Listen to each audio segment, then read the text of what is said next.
आज हम डिस्कस करने वाले हैं अध्याय 3 के एमसीक्यूज के बारे में, जहाँ पास मैं आपको प्रश्न के साथ साथ उसका उत्तर भी बताता जाऊंगा। पहला प्रश्न है हमारे पास, आदर्श एमीटर का प्रतिरोध होता है। ऑप्शन है शून्य, बहुत कम, बहुत अधिक, अनंत। तो इसका राइट आंसर होगा शून्य, क्योंकि आदर्श एमीटर वह होता है जिससे अधिक धारा प्रवाहित हो सके, और ऐसा होने के लिए प्रतिरोध कम से कम होना चाहिए। तो हम प्रतिरोध का मान शून्य ले लेते हैं आदर्श की स्थिति में। प्रश्न क्रमांक दूसरा है, एक तार में 1 एम्पीयर धारा प्रवाहित हो रही है। यदि इलेक्ट्रॉन का आवेश 1.6 × 10⁻19 कूलाम हो तो प्रति सेकंड तार में प्रवाहित इलेक्ट्रॉनों की संख्या ज्ञात कीजिए। हमारे पास ऑप्शन है, पहला ऑप्शन है 0.625 × 10⁻13, दूसरा ऑप्शन है 6.25 × 10⁻18 है, तीसरा ऑप्शन है 1.6 × 10⁻19, चौथा ऑप्शन है 1.6 × 10⁻19। तो इसका जो राइट आंसर होगा 6.25 × 10⁻18 है। इसको सॉल्व करने के लिए हम कौन सा तरीका अपनाएंगे? इसमें धारा का मान दिया है और इलेक्ट्रॉन का आवेश दिया है, तथा तार में प्रति सेकंड इसमें समय का भी मान दिया है। तब हम इससे सिंपल कौन सा सूत्र लगा लेंगे? हम यहाँ से Q बराबर NE का सूत्र भी लगा सकते हैं।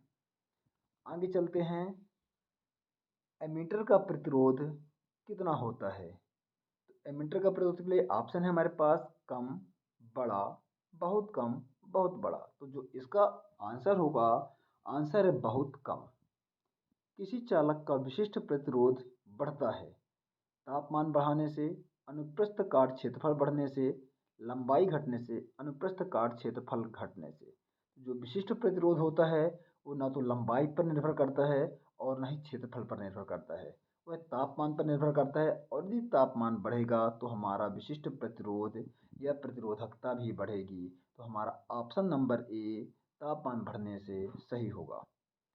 अगला प्रश्न है, धातु के बने किसी घनाभ की चौड़ाई और ऊंचाई बराबर है तथा लंबाई चौड़ाई की दुगनी है।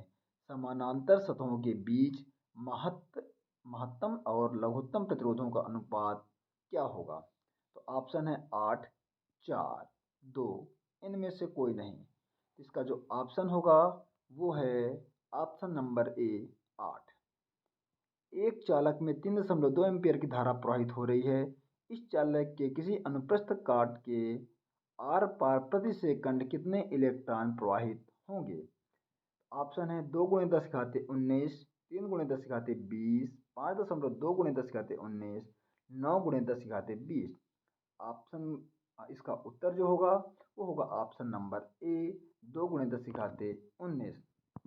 अगला प्रश्न है, किसी बंद परिपथ के किसी लूप के विभिन्न बिंदुओं के बीच के विभवांतर का बीजीय योग कितना होता है?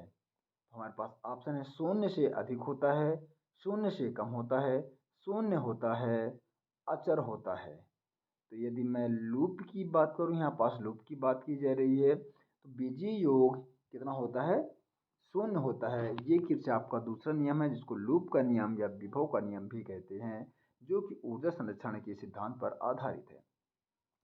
किलोवाट घंटा किसका मात्रक है?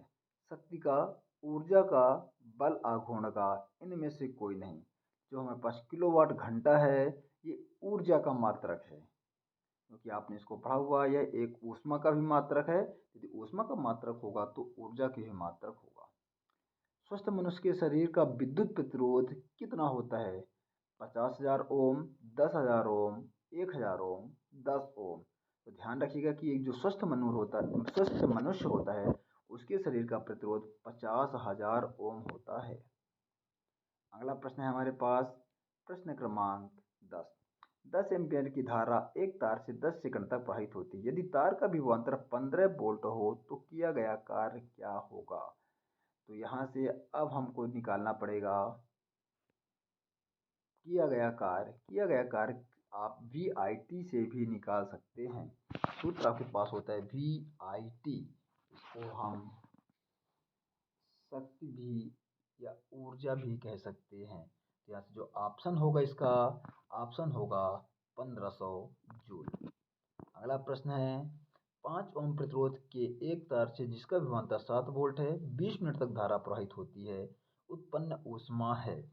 ऑप्शन है 140 कैलोरी, 280 कैलोरी, 700 कैलोरी, 2800 कैलोरी। तो इसका जो ऑप्शन सही है वो है ऑप्शन नंबर डी, 2800 कैलोरी। विद्युत परिपथ किसी बिंदु पर सभी धाराओं का बीजीय गणितीय योग कितना होता है? ये किरचॉफ का पहला नियम है और हमको पता होना चाहिए कि बीजीय योग 0 होता है।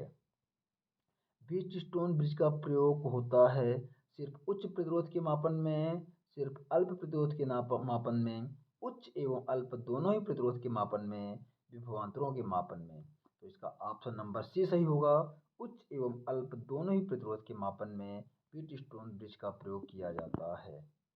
अगला प्रश्न है एक विद्युत परिपथ में विभवांतर मापा जाता है। विभवांतर किससे मापते हैं या किसमें मापते हैं? तो आपको पता होना चाहिए विभवांतर की जो इकाई होती है वो होती है वोल्ट। यहाँ पास एम्पियर है, ये धारा की इकाई है, ओम है प्रतिरोध की इकाई है, वाट है शक्ति की इकाई है, और जो वोल्ट है वो विभव, विभवांतर, विद्युत बल, टर्मिनल वोल्टता, इन सभी की इकाई होती है वोल्ट। स्थिर विभवांतर में किसी विद्युत परिपथ का प्रतिरोध आधा कर दिया जाता है, उत्पन्न ऊष्मा कितनी होगी? तो ऑप्शन है आधी, दुगनी, 4 गुनी, अपरिवर्तित। तो इसका जो ऑप्शन सही होगा वो होगा ऑप्शन नंबर बी, कहने का मतलब दुगनी। किसी विद्युत परिपथ का वह गुण जो विद्युत ऊर्जा को ऊष्मा में बदल देता है उसे कहा जाता है विद्युत भाग बल, धारा, विभवांतर, प्रतिरोध। तो इसका ऑप्शन नंबर डी सही होगा, प्रतिरोध। किरचॉफ का बिंदु नियम पालन करता है।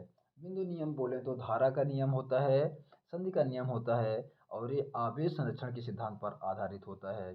तो इसका जो ऑप्शन है ऊर्जा के सिद्धांत पर, आवेश के सिद्धांत पर, संवेग के सिद्धांत पर, द्रव्यमान के सिद्धांत पर, ऑप्शन नंबर बी सही होगा, आवेश संरक्षण के सिद्धांत पर। अगला प्रश्न है परिपथ का गुण जो विद्युतीय ऊर्जा को ताप में बदलता है क्या कहलाता है? तो इसको हम पिछले भी पढ़ चुके हैं, इसका आंसर है प्रतिरोध। किसी चालक में विद्युत धारा के प्रवाह का कारण है प्रतिरोध में अंतर, तापक्रम में अंतर, विद्युतीय विभव में अंतर, इनमें से कोई नहीं। तो जो इसमें विद्युत धारा प्रवाहित होती है वो विभव में अंतर के कारण प्रवाहित होती है। आपको पता होना चाहिए बैटरी में जो विभव होता है एक धनात्मक विभव होता है और एक ऋणात्मक विभव होता है। तो हमेशा धारा धन विभव से कम विभव की ओर प्रवाहित होती है। यदि दोनों दिशाओं में दोनों तरफ का विभव समान हो जाए तो धारा प्रवाहित नहीं होगी।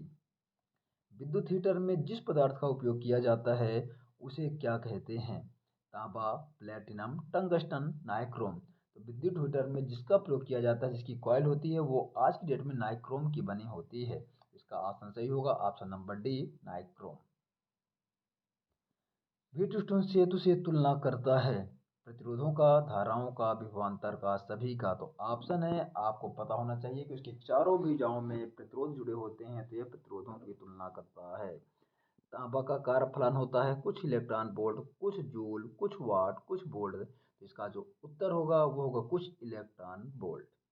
धन्यवाद, आज के लिए इतना ही काफ़ी है, बाकी बाद में मिलेंगे, जुड़े रहिए।